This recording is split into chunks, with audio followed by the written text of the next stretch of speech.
السلام علیکم ورحمۃ اللہ وبرکاتہ۔ ایک مختصر سا نصیحت آموز کلام پیش خدمت ہے، سماعت فرمائیں۔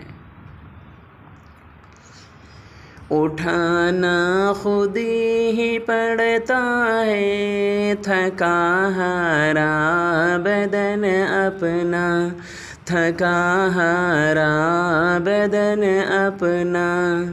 اٹھانا خود ہی پڑتا ہے، تھکا ہارا بدن اپنا، تھکا ہارا بدن اپنا۔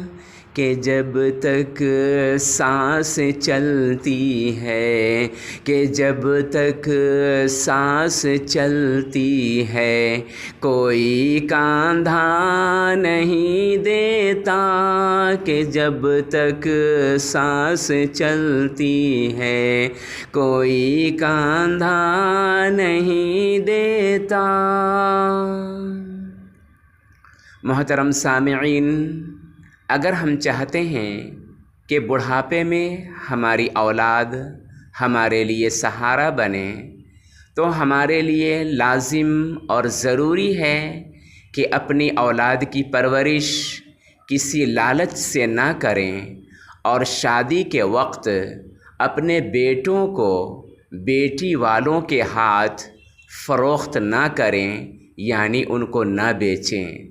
اگر ان دو کاموں سے بچ جاتے ہیں تو رب العالمین نے جس طرح ہمارے معصوم اور کمزور بچوں کے لیے ہمیں سہارا بنایا، جب ہم کمزور ہو جائیں گے تو اللہ اپنے فضل سے کسی نہ کسی کو ہمارے لیے بھی سپورٹر اور سہارا بنا دے گا انشاءاللہ تعالی۔